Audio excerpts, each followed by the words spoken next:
Hi there. We are on day 118 of our Through the New Testament in 1 Year. And today we're finishing up Luke 19. It's just 20 verses, so just take a few minutes. Remember, he just got through talking about the parable of the talents yesterday and how those who have more will be added, and those who don't have, even what they do have, will be taken away. Right? For not bowing down before the King, Jesus in this case. Okay. After saying these things, Yeshua, that's the wrong word. We are doing and then when I read Yeshua, the true name, we're doing an English Standard Version. Okay. The triumphal entry. Right. When he said these things, he went on ahead, going up to Jerusalem, and he drew near to Bethphage and Bethany. Okay, this is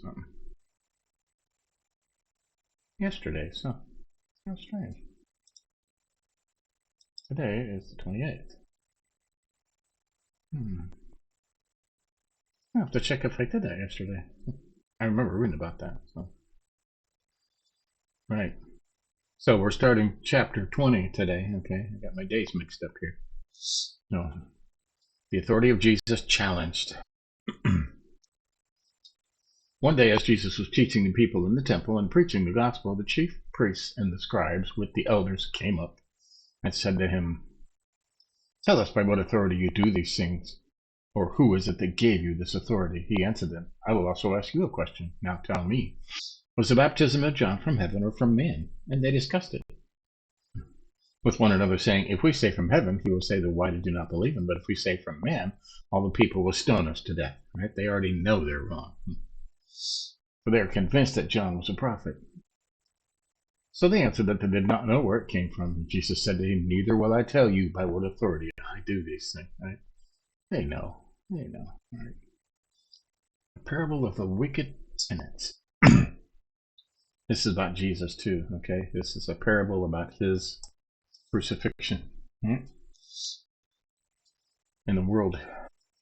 And he began to tell people this parable. A man planted a vineyard and let it out to tenants and went to another country for a long while.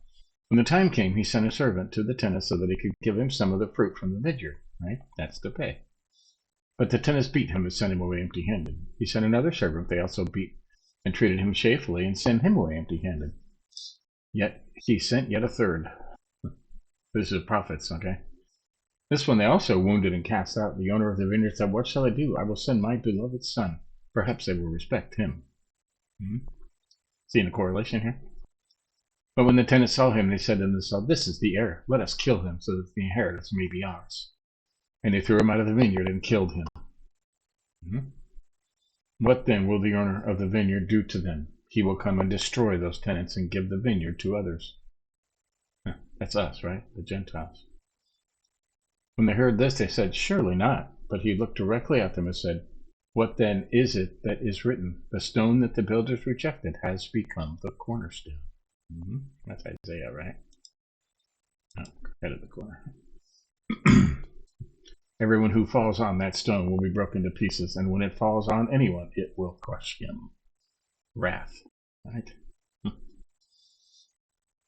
Paying taxes to Caesar. The scribes and the chief priests sought to lay hands on him at that very hour, for they perceived that he had told this parable against them. You think?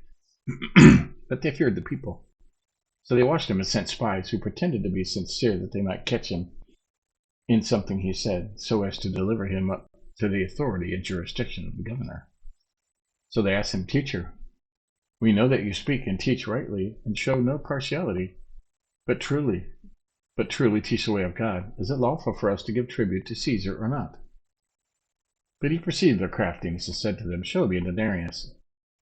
Whose likeness and inscription does it have?" They said, "Caesar's." He said to them, "Then render to Caesar the things that are Caesar's, and to God the things that are God's." And they were not able, in the presence of the people, to catch him in what he said, but marveling at his answer, they became silent. There you go. So that's April 28th, right? Half of Luke 20. And tomorrow we'll do the other half, and 21. Okay. So we will mark this complete. Good stuff, huh? I like reading about Jesus. So, there you have it. That's get back over here. That's day 118, I think. And we're getting through Luke. Not much, then we'll be starting John, and that'll be a fun one. So, give us a like if you think about it. Catch up on anything you may have missed. They're all down there. And tomorrow we'll do it again. See ya.